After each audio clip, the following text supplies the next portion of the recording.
South Africa আজকে West ইন্ডিজকে 9 উইকেটে হারালো এবং এই হারের ফলে ওয়েস্ট ইন্ডিজের ভারতের কাছে কিন্তু সেমিফাইনালের রাস্তা আরো প্রশস্ত হলো, এটা কিন্তু বলাই যায়। আজকের ম্যাচ অর্থাৎ south Africa versus West Indies ম্যাচের কথা যদি বলি তাহলে কিন্তু এটা ব্যাটারদের জন্য এক প্রকার স্বর্গ ছিল। ওয়েস্ট ইন্ডিজের পক্ষে দুর্দান্ত ব্যাট করেন জেসন হোল্ডার আর রোম্যারিও সেফার্ড। মূলত তাদের ব্যাটিং এর উপর ভিত্তি করেই ওয়েস্ট ইন্ডিজ সাউথ আফ্রিকাকে 177 রানের টার্গেট দেয় এবং সেই টার্গেট যখন পূরণ করতে সাউথ আফ্রিকা নামে, সাউথ আফ্রিকার ব্যাটিং মেরুদণ্ড যাকে বলা হচ্ছে সেই মার্করাম, যে কিন্তু ওয়ার্ল্ড টেস্ট চ্যাম্পিয়নশিপেও একটা চ্যাম্পিয়ন নক খেলে দলকে চ্যাম্পিয়ন করেছিল, সেই মার্করাম কিন্তু আজকেও দুর্দান্ত খেললো। তার ইনিংসের কথা যদি বলি, সে 46 বলে 82 রানের একটা দুর্দান্ত ইনিংস খেলেছে। তার ইনিংসে রয়েছে 7টা 4 আর 4টে 6 এবং তাকে যোগ্য সঙ্গত দিয়েছে কুইন্টন ডিকক এবং রায়ান রিকেলটন। ফলে তাদের ব্যাটিং এর ওপর ভরসা করেই কিন্তু সাউথ আফ্রিকা ওয়েস্ট ইন্ডিজের দেওয়া 177 রানের টার্গেটকে পূরণ করে এবং পরপর 2 ম্যাচ জিতে সাউথ আফ্রিকা কিন্তু সেমিফাইনালের জন্য এক প্রকার কোয়ালিফাই করে গেল, সেটা বলাই যায়। তো চলো আজকের এই ম্যাচটাকে নিয়ে ডিটেলসে আলোচনা করব, দেখব ম্যাচটার টার্নিং পয়েন্ট কি কি ছিল এবং সাউথ আফ্রিকা যে ওয়েস্ট ইন্ডিজকে হারালো এর ফলে ভারতের কি লাভ হলো সেই নিয়েও আলোচনা হবে। তো চলো ভিডিওটা শুরু করা যাক। Welcome to A to Z sports voice. তোমরা যারা চ্যানেলে প্রথম এসেছো তারা সাবস্ক্রাইব করে বেল আইকনটাকে বাজিয়ে দাও ফুটবল এবং ক্রিকেট সংক্রান্ত যাবতীয় আপডেট পাওয়ার জন্য। আর ডেইলি আপডেটেড থাকার জন্য আমাদের আদার social media ID Facebook, Insta এগুলোকে ফলো করে রাখতে পারো। নাও কাম টু দ্য পয়েন্ট। দেখো, ম্যাচের কথায় এলে আজকে কিন্তু সাউথ আফ্রিকা তারা কিন্তু টসে প্রথমেই জেতে এবং ফিল্ডিং এর সিদ্ধান্ত নেয়। তবে ফিল্ডিং এর সিদ্ধান্ত নিয়ে তারা যে ঠিকই করেছিল সেটা ম্যাচ গড়ায় যত ডিপে তখনই বোঝা যায়। ওয়েস্ট ইন্ডিজ প্রথমেই ব্যাট করতে আসে, সেখানে ফার্স্ট ওভার বল করে কেশব মহারাজ সাউথ আফ্রিকার পক্ষে এবং অনেক রানও দেয়, 20-র ওপর রান দিয়েছে। সেকেন্ড ওভার করে মার্কো জেনসেন, সেখানেও কিন্তু ওয়েস্ট ইন্ডিজের যথেষ্ট ভালো গেছে। কিন্তু থার্ড আর ফোর্থ ওভার, এই দুটো ওভার কিন্তু ম্যাচ ঘুরিয়ে দিয়েছে।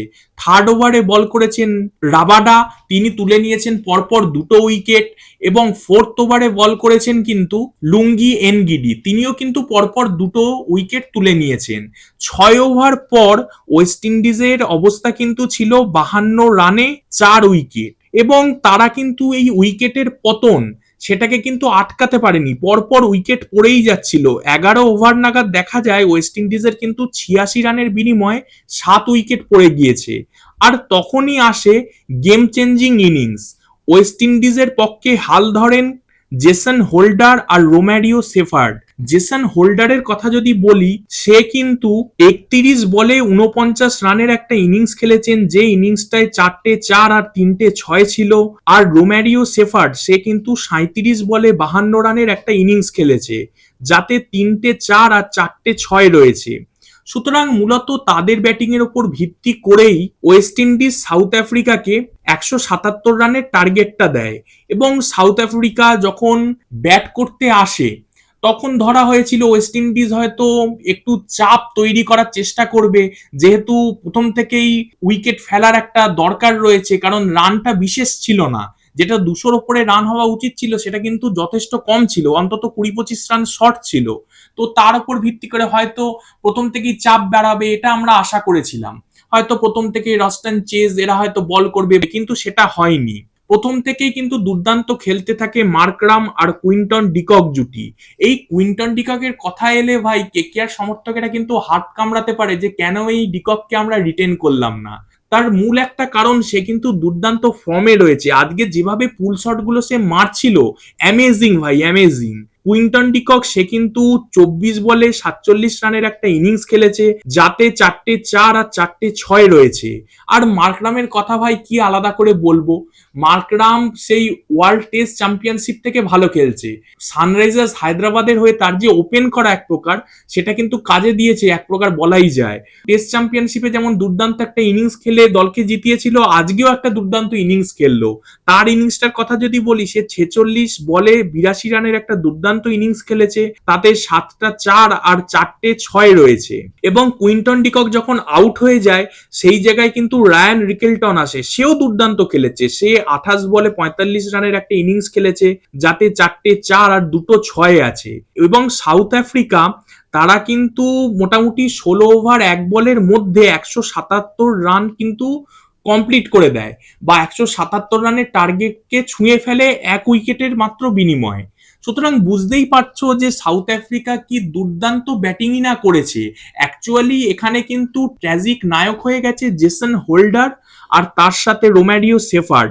তারা যেভাবে ইনিংসটাকে ধরে খেলে একটা জায়গায় এনেছিল ওয়েস্ট ইন্ডিজকে, ওয়েস্ট ইন্ডিজ বোলাররা একটুখানি ন্যূনতম ফাইটও দিতে পারলো না। তো এই ম্যাচের কিছু টার্নিং পয়েন্ট নিয়ে যদি আসি, দেখো ফার্স্ট ইনিংসে ওয়েস্ট ইন্ডিজ যখন ব্যাট করছিল তখন কিন্তু তাদের ব্যাটিং এ টার্নিং পয়েন্ট এনেছে জেসন হোল্ডার আর তার সাথে রোম্যারিও শেফার্ড। আর যদি সেকেন্ড ইনিংসটার কথা বলি, সেকেন্ড ইনিংসের ব্যাটিং এ টার্নিং পয়েন্ট আমার মনে হয়েছে মার্করামের ব্যাটিং, সঙ্গে কুইন্টন ডিকক দুর্দান্ত ভালো খেলেছে।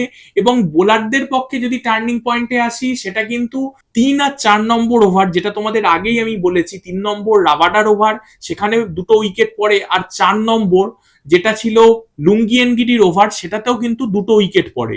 সুতরাং এই 2-2-4 উইকেট পাওয়ার প্লেতেই যে 52 রানের বিনিময়ে 4 উইকেট ওয়েস্ট ইন্ডিজের পড়ে যাওয়া এবং সেই উইকেট পড়াটা অব্যাহত থাকা 11 ওভার অব্দি, সেটা কিন্তু ওয়েস্ট ইন্ডিজের ব্যাটিং মেরুদণ্ডটাকেই ভেঙে দিয়েছে এক প্রকার।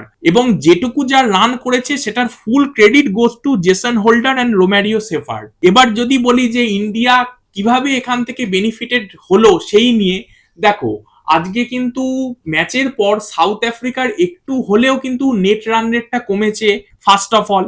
সেকেন্ডলি, আমি তোমাদের বলেছিলাম যে 2টো কন্ডিশন, সেখানে কিন্তু ইন্ডিয়া কোয়ালিফাই করে যেতে পারে সেমিফাইনালের জন্য, সেকেন্ড স্পটটার জন্য আর কি, সেমিফাইনালে।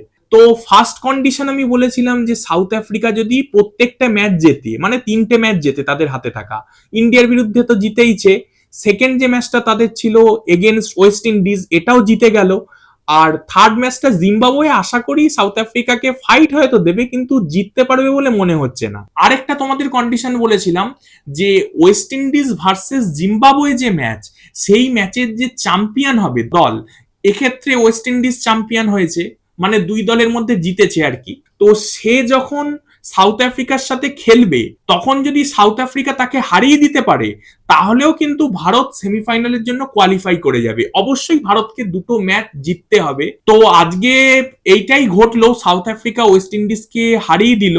আর সেকেন্ডলি, আজকে যখন আমি এই ভিডিওটা শুট করছি তখন কিন্তু ভারত অলরেডি জিম্বাবুয়েকে 256 রানের একটা বিগ টার্গেট দিয়ে দিয়েছে, আর জিম্বাবুয়ের সেই ক্ষমতা নেই 256 রানের টার্গেটকে ম্যাচ করে যাবে। তো আশা করতেই পারি এই ম্যাচটা বেরিয়ে গেছে জিম্বাবুয়ের হাত দিয়ে, ভারত জিতছে এই ম্যাচে।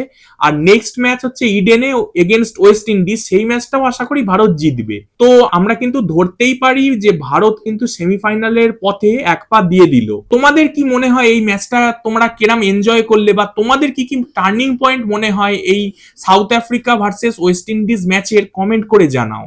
আর ভিডিওটা যদি তোমাদের ভালো লাগে তাহলে সাবস্ক্রাইব করে বেল আইকনটাকে বাজিয়ে দাও, লাইক করো, কমেন্ট করো, শেয়ার করো। Thanks for watching. জয় হিন্দ, জয় ভারত।